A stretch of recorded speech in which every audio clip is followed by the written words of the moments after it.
कैसी बातें बता रहे हैं, तीर्थंकरों को शुभोपयोगी बता रहे हैं। तो इसमें डरने की क्या बात है, सिद्धांत तो सिद्धांत है। गुणस्थान के अनुसार व्यवस्थाएं आपको बताई थी, है ना। चौथे गुणस्थान से, सम्यक्त गुणस्थान से जो है शुभोपयोग प्रारंभ होकर के छठवें और सातवें गुणस्थान तक चलता है शुभोपयोग, उसके बाद शुद्धोपयोग होता है।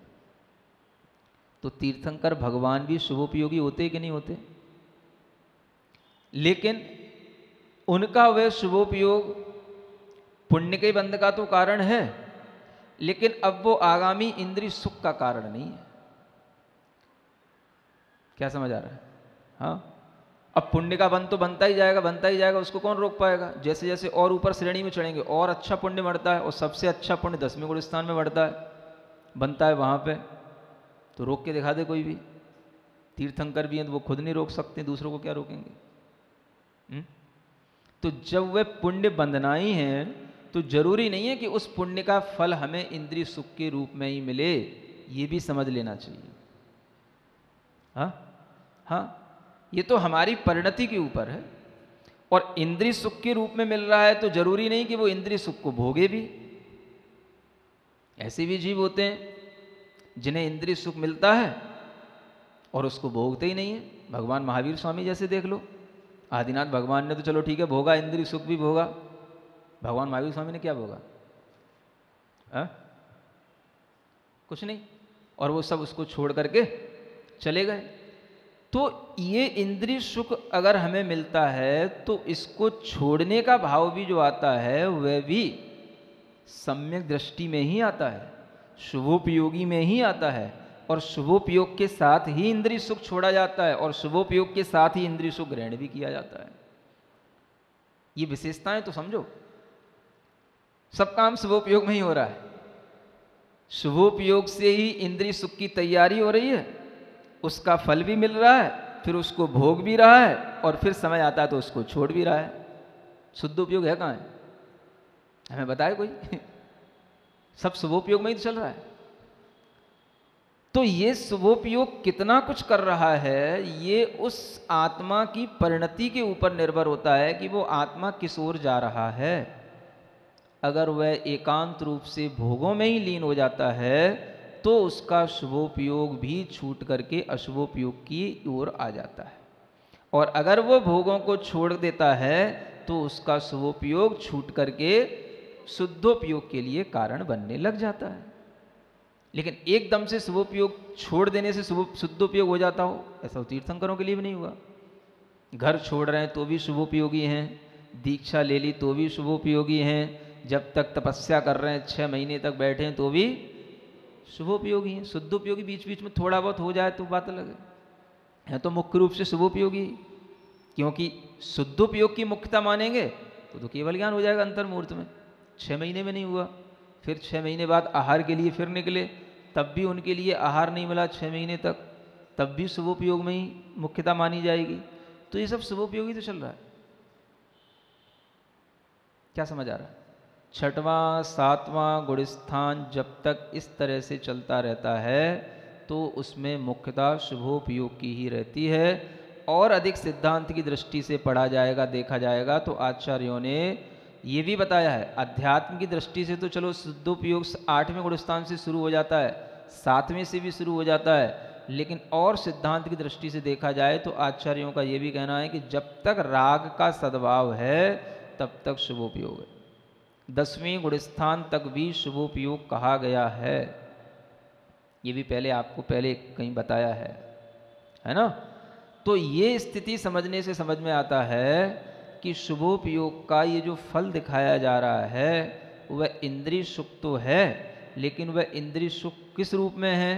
जब तक हम संसार की पर्यायों को प्राप्त कर रहे हैं उस रूप में है। लेकिन इन्हीं पर्यायों को ही तो प्राप्त करते करते वो दूसरी पर्याय की तैयारी कर लेता है। नहीं तो फिर ऐसा हो जाएगा कि जिसको इंद्रिय सुख न मिले, क्या समझ आ रहा है, वो फिर शुद्धोपयोगी बनेगा। फिर तो ऐसा कहना पड़ेगा जितने भी शुद्धोपयोगी होंगे सब दरिद्री ही होंगे, हैं? तो ऐसा तो होता ही नहीं, सब भोग संपन्न वैभव संपन्न होते हैं, वही सब बनते हैं। तो इस चीज को समझ करके आप इस शुभोपयोग की थोड़ी कीमत भी समझें, और इसका जो कहना चाहिए एक नेगेटिव जो इसका रिजल्ट है वो ये है कि ये इंद्रिय सुख को देकर के वह भोगों की तृष्णा भी बढ़ा देता है। समझ आ रहा है? दोनों काम हैं इसके। ये उस व्यक्ति के ऊपर डिपेंड करेगा कि उसकी रुचि किधर है। क्या समझ आ रहा है?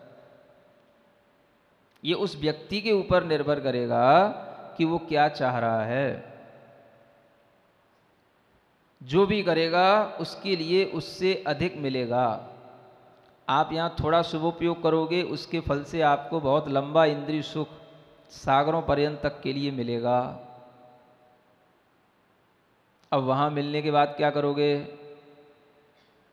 अगर यहाँ इच्छा है उसी इंद्रिय सुख की, तो वहाँ पर भी उसी इंद्रिय सुख की इच्छा रहेगी, और यहाँ नहीं है तो वहाँ पर भी उससे बचने की कोशिश करोगे। समझ आ रहा है? तो इंद्रिय सुख मिलता है, यह पुण्य का फल बताया जा रहा है। किंतु शुभोपयोग से जो शुभ परिणाम होते हैं, प्रशस्त भाव उत्पन्न होते हैं, उससे जो धर्म ध्यान होता है, वह धर्म ध्यान भी उस आत्मा के अंदर आगे बढ़ने का संस्कार डालता है, और उसी बल पे तो वो शुक्ल ध्यान कर पाता है। समझ आ रहा है? ये बात नहीं कही जा रही यहाँ। अभी क्या बताया जा रहा है? केवल पुण्य का फल। ये इसलिए बताया जा रहा है कि आप इंद्रिय सुखों की प्राप्ति के लिए शुभोपयोग ना करें, इसका ये लक्ष्य है। शुभोपयोग करो, इसके लिए मनाही नहीं है, लेकिन इंद्रिय सुखों की प्राप्ति के लिए नहीं करना। और मिलेगा आपको शुभोपयोग के माध्यम से और अच्छा अच्छा इंद्रिय सुख, तो आप इसको सुख नहीं समझना। ये बताने के लिए यहाँ कहा जा रहा है कि देखो इंद्रिय सुख तो है, लेकिन ये इंद्रिय सुख भी दुख रूप है। ये आगे की गाथा में बताने वाले हैं। जो भी यहाँ शुभमयी उपयोग, तिर्यंच या मनुज या सुरलोक, जब लो वह अंत पाले अनेक विधि। हाँ, जब तक काल का अंत नहीं आता तब तक इंद्रिय सुख की साता मिलती रहती है। अब देखो आगे की गाथा में, सौखम सहाव सिद्धम नत्थि सुराणम ति सिद्धम उपदेशे, ते देह वेदनट्ठा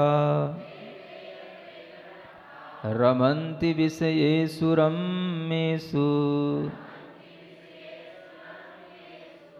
पढ़ो, सौखम सहाव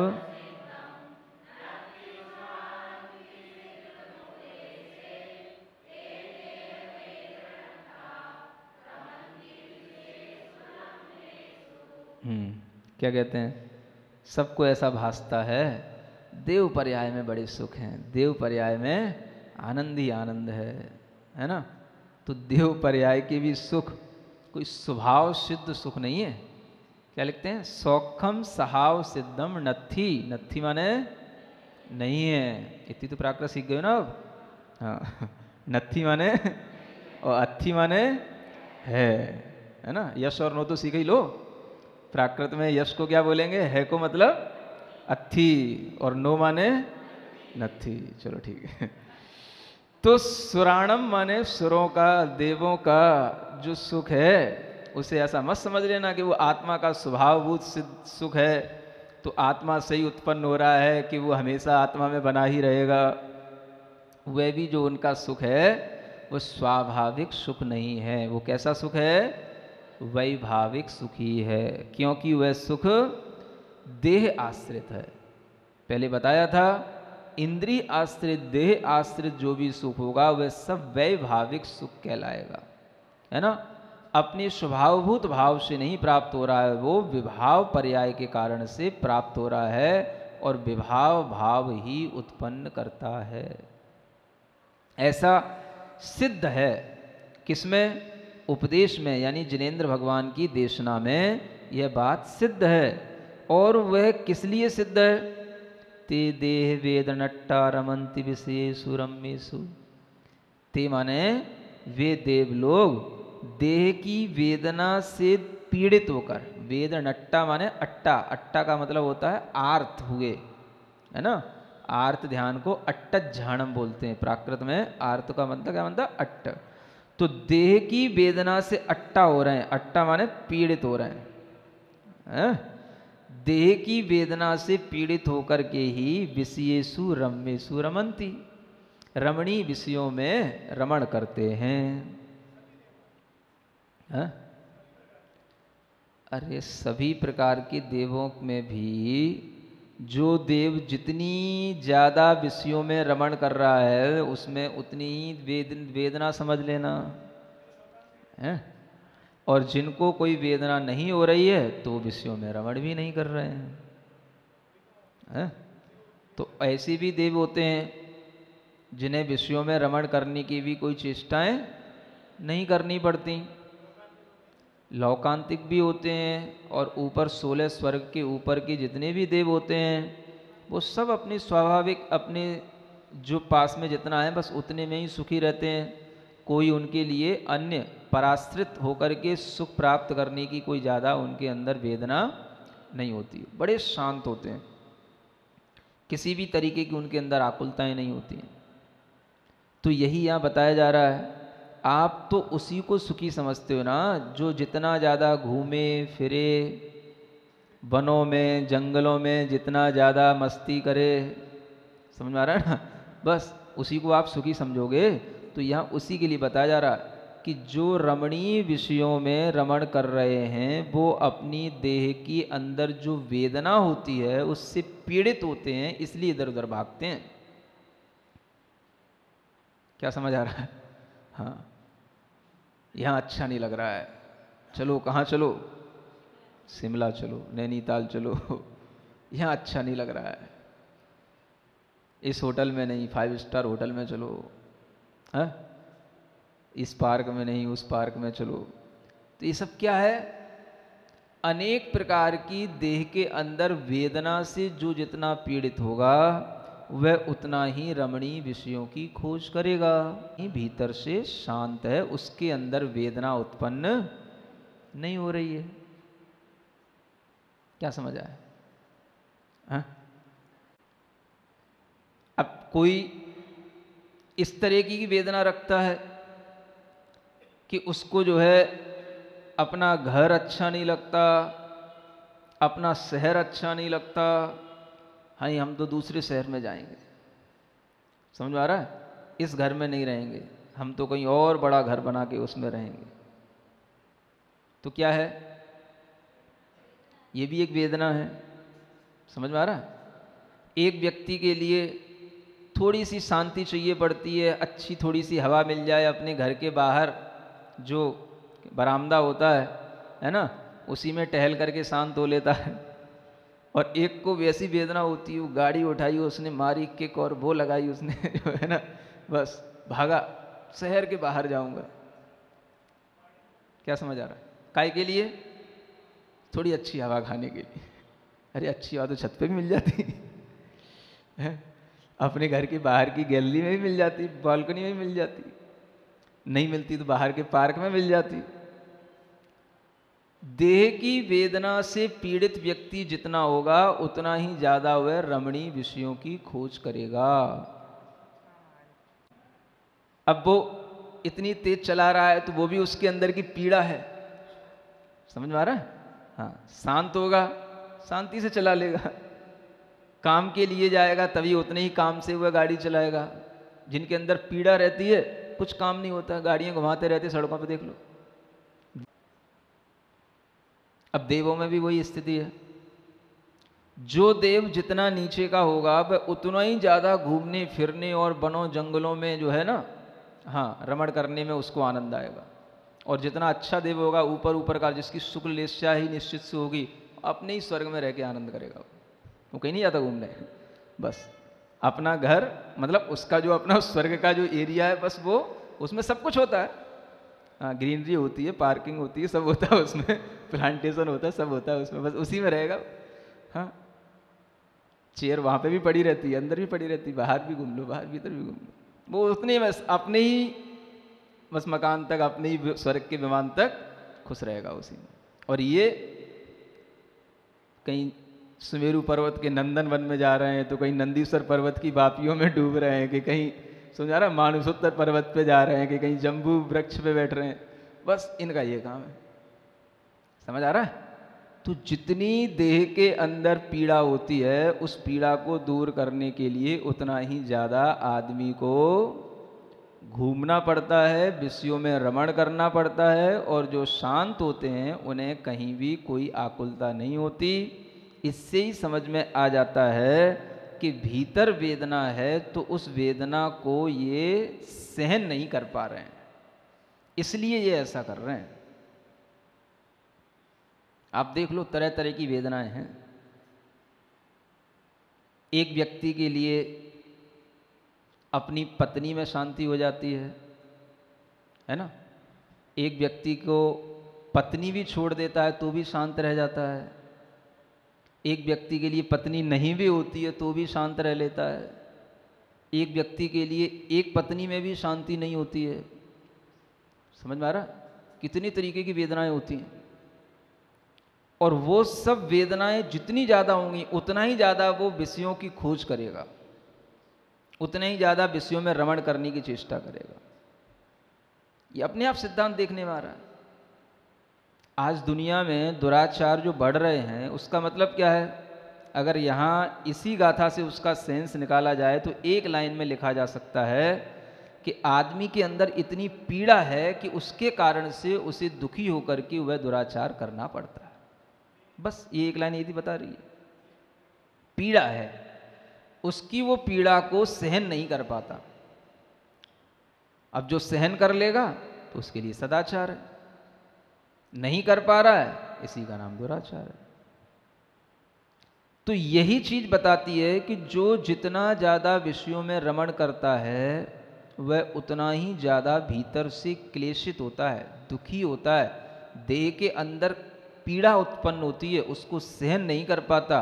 और उसको जो है दूर करने के लिए जब बाहरी चीज़ों का सहारा लेता है तो उसके लिए लगता है कि हमें सुख मिल रहा है, लेकिन वस्तुतः वो क्या कर रहा होता है?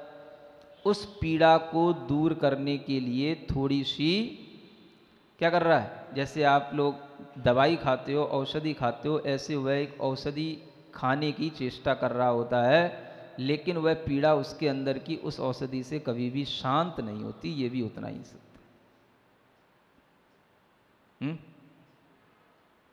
कई बार नहीं होता, बच्चा रो रहा होता है और रोते रोते आप उसको चुप करना चाहते हो, सुन रहे हो? तो पहले आपने मारा था तब रोने लगा वो, सुन रहे हो? और अब आप फिर उसे मारते हो तो चुप हो जा। तो वो अगर थोड़ी देर के लिए चुप हो भी गया तुम्हारी मार से डर करके, पीटने के डर से, तो वो कितनी देर तक चुप बना रहेगा? वो भीतर जो उसके अंदर सिसकी भरी पड़ी है वो तो फिर निकल आएगी।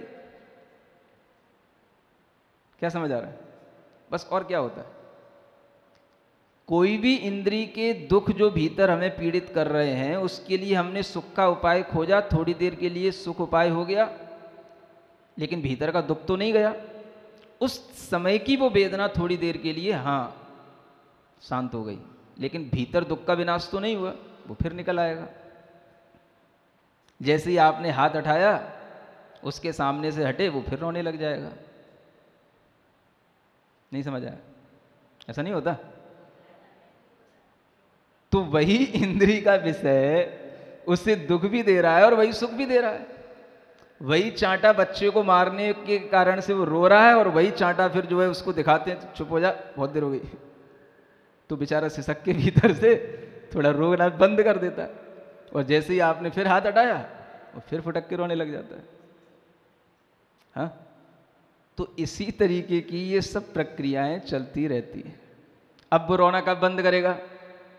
जब वो भीतर से वास्तव में रोने का भाव न करे, भीतर से जो है उसके अंदर किसी भी तरह से जो है आपको परेशान करने के लिए या उसके अंदर का कोई दुख ना हो, तो जो है वो अपने भीतर से जब शांत होगा तो रोना नहीं होगा, वो उसके लिए वास्तविक शांति कहलाएगी। और जो आपने शांत कर दिया उसको, वो कितनी देर के लिए? ऐसा ही होता है। हर व्यक्ति के अंदर अलग अलग तरह की वेदनाएं पड़ी हैं। इस संसार में चारों तरफ देखोगे और कुछ नहीं मिलेगा। समझ में आ रहा है? बस सब अपनी अपनी वेदनाओं को दूर करने में लगे हैं, लेकिन ये नहीं मालूम कि वेदना को दूर करने का सही उपाय क्या होता है। ज्ञान और वैराग्य के माध्यम से जो वेदना दूर हो सकती है, वह वेदना कभी भी इंद्रिय विषयों के उपायों के माध्यम से दूर नहीं हो सकती। बस ज्ञान और वैराग्य, ये उस वेदना को दूर करने के तरीके हैं, और ये तरीके हम कभी भी ना पढ़ते हैं, ना बच्चों को पढ़ा पाते हैं। इसलिए सब इसी वेदना को दूर करने के लिए अपने अपने विषयों में रमण कर रहे हैं। तो इससे ये समझ लेना कि जिसके अंदर विषयों में रमण करने की इच्छा कम है, इसका मतलब क्या है कि उसके भीतर इंद्रियों की दुख, इंद्रियों से उत्पन्न होने वाले दुख कम है। यही सिद्धांत देवों में घटित होता है। जितना अच्छा देव होगा, ऊपर ऊपर का देव होगा, उसके परिणाम शुक्ल लेस्या के होंगे, शांत होंगे। कोई भी जो है वो अपने इंद्रिय विषयों में चेष्टा करने के उसके परिणाम होते ही नहीं। 16 स्वर्ग से ऊपर तो देवियां ही नहीं है। आप समझो कितनी बड़ी बात है। और 16 स्वर्ग के बीच में भी लौकांतिक जैसे देव भी रह जाते हैं।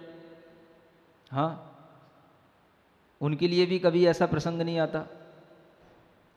तो वो क्यों नहीं? क्योंकि उनके अंदर शुक्ल लेस्या, शुक्ल लेस्या अपने आप में बहुत अच्छी चीज़ है, बड़ी चीज़ है। जिसके अंदर शुक्ल लेस्या के परिणाम होंगे, उसके अंदर किसी चीज़ की कोई आकुलता नहीं होगी। हाँ, और जितनी ज़्यादा हमारे अंदर आकुलता है, वो हमारे अंदर लेस्या की अशुभता की ओर ले जाने वाली होती हैं। शुक्ल लेस्या वाले के परिणाम बड़े शांत रहते हैं। पीत लेस्या, पद्म लेस्या में भी शांति आ जाती है, लेकिन शुक्ल लेस्या में तो अत्यधिक। किसी में उसके लिए कोई रति नहीं हो गया, किसी भी चीज में। ऐसे परिणाम जब लेस्या के माध्यम से प्राप्त हो जाते हैं, तो सम्यक दर्शन के माध्यम से तो और कितने अच्छे परिणाम हो सकते हैं। लेकिन फिर भी आचार्यों ने कहा है कि सम्यक दृष्टि जीव भी अपनी लेस्याएं बिगाड़ सकता है, क्योंकि सम्यक दृष्टि जीव के पास भी 6 लेस्याएं कहीं हैं। अविरत सम्यक दृष्टि के लिए 6 लेस्याएं हो सकती हैं। तो ये समझने की बात है कि सम्यक दृष्टि जीव अगर अशुभ लेस्या के साथ परिणत हो रहा है, तो भोगों की आसक्ति रखेगा। समझ आ रहा है? वो विषयों में अधिक अधिक रमण करेगा। और वही सम्यक दृष्टि जीव अगर अपनी लेस्याओं को सुधार लेता है, शुभ लेस्याओं में अपनी प्रवृत्ति रखता है, तो उन भोगों से वह उदासीन होने लग जाता है, और एक दिन वह उन भोगों को त्याग भी कर देता है। तो सम्यक दर्शन या शुभोपयोग ये हमें भोगों में प्रवृत्ति नहीं कराता, उसके साथ हमारी और दूसरी प्रवृत्ति लेस्या आदि की कैसी चल रही है, हमारे भाव कैसे चल रहे हैं, उससे ये प्रवृत्तियां होती हैं। तो यही चीज हमें देवों में समझना चाहिए और यही चीज मनुष्यों में समझना चाहिए। इसलिए दुख का मूल कारण है देह के अंदर वेदना उत्पन्न होना, और उसी वेदना के कारण से हम जब बाहर बहुत सारे विषय इकट्ठे कर लेते तो हमें लगता है वो व्यक्ति उतना ही सुखी है। देखो कितने अच्छे अच्छे घरों में रह रहा है, कितनी अच्छी अच्छी कारों में डोलता है। लेकिन ये कोई नहीं सोचता है कि ये व्यक्ति कितना दुखी है कि इसे सामान्य कार से काम नहीं चल रहा है, इसको बड़ी वाली ही चाहिए, महंगी वाली ही चाहिए। समझ में आ रहा है? हाँ, तो ये सब भीतर की वेदनाएं हैं जो हम 5 इंद्रियों के विषयों में इकट्ठी करके उनको शांत करने के लिए करते रहते हैं। है निर्विकार सुख आत्म में सुहाता, सो है यह शास्त्र गाता। होते दुखी अमर कायिक वेदना से, डूबे तभी विषय में अच्युत चेतना से। ओम अरहं नमः।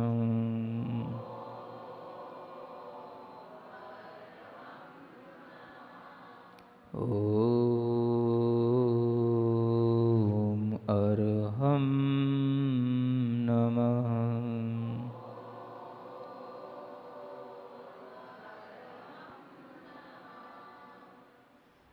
पूरे शरीर के अंदर अपनी ज्ञानमय चेतना का आभास, अनुभव बारीकी से करें।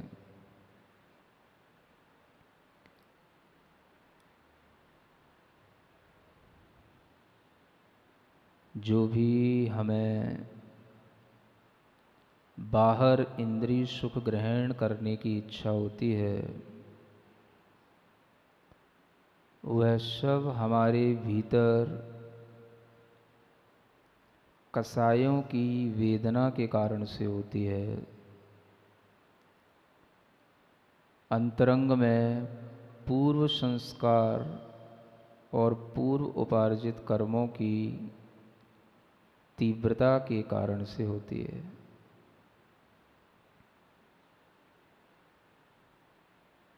निष्कषाय स्वरूपोऽहम्। निष्कषाय स्वरूपोऽहम्। निष्कषाय स्वरूपोऽहम्।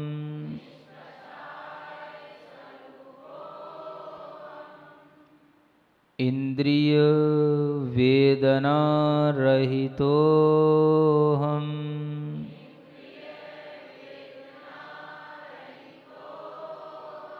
इंद्रिय वेदना रहितोऽहम्।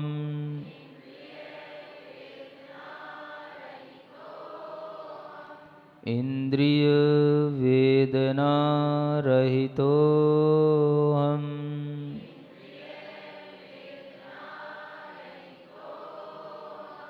विषय रति रहितोऽहम्।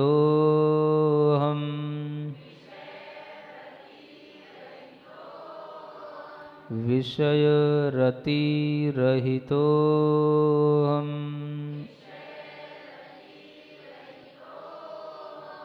विषय रति रहितोऽहम्।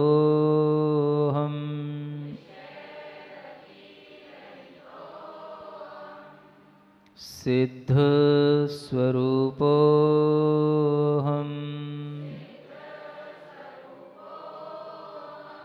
सिद्ध स्वरूपोऽहम्।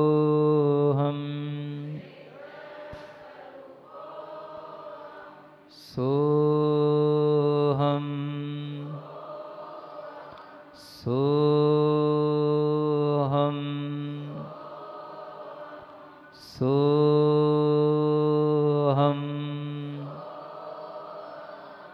अरहम्।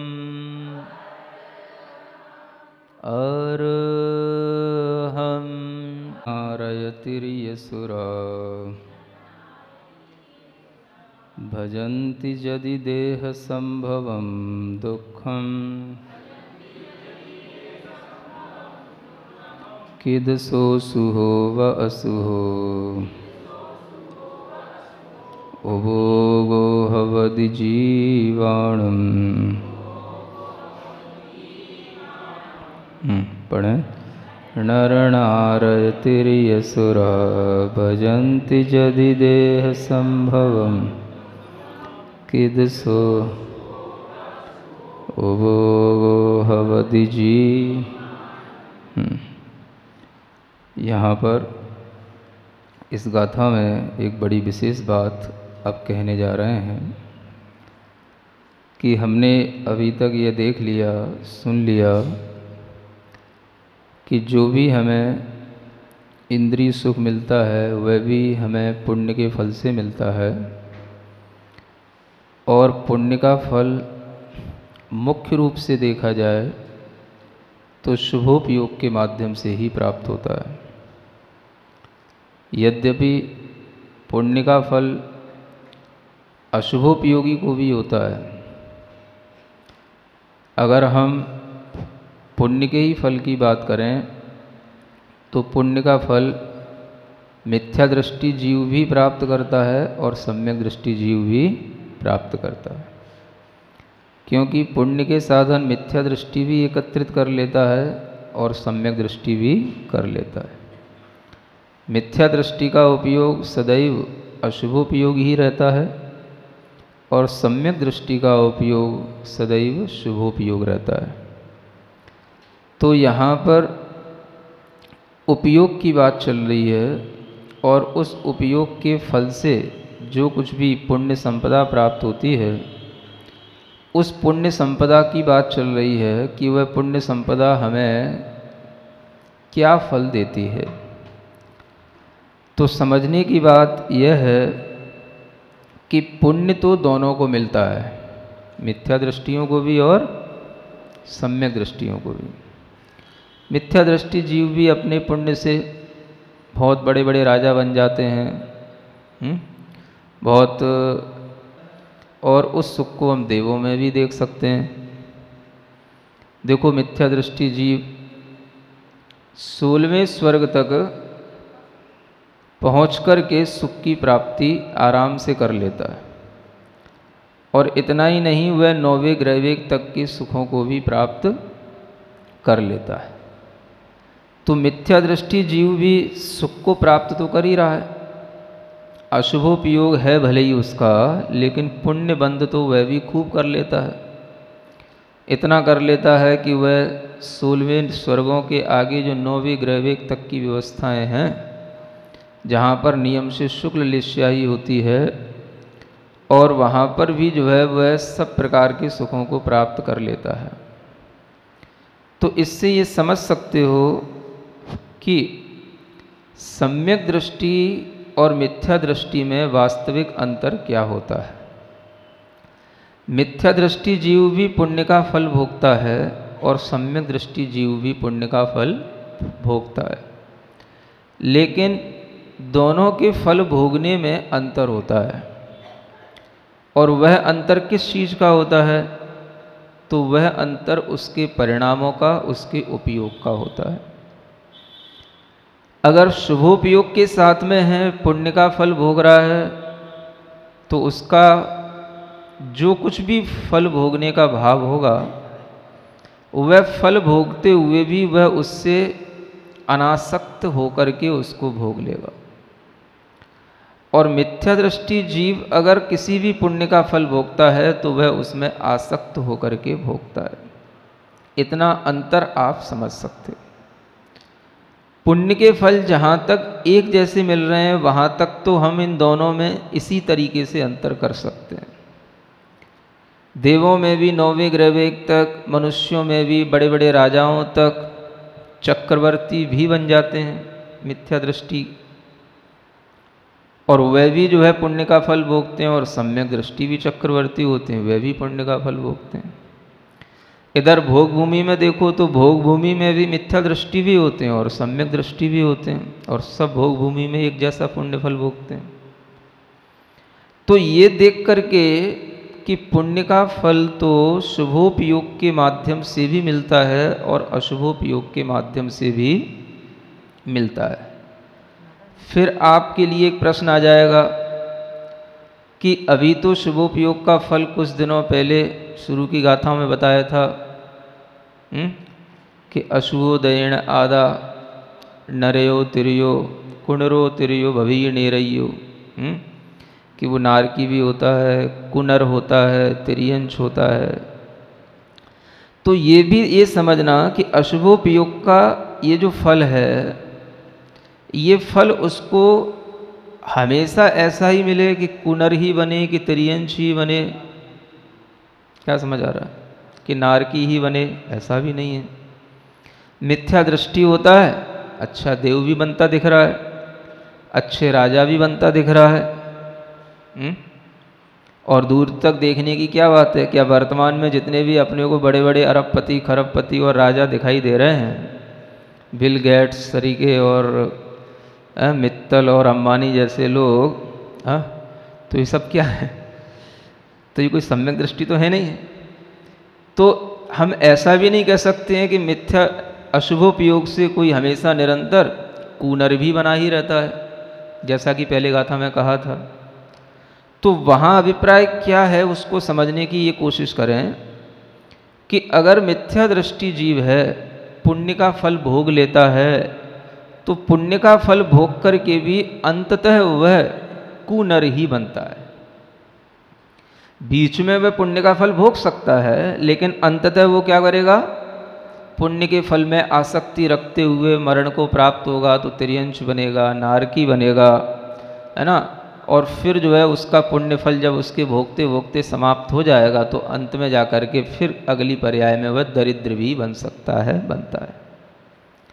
तो कूनर, तिर्यंश और नारकी इत्यादि ये जो पर्याय हैं, ये हमें अशुभोपयोग के फल से मिलती हैं, लेकिन बीच में उसका हमें फल पुण्य रूप भी दिखाई देता है कि नहीं देता।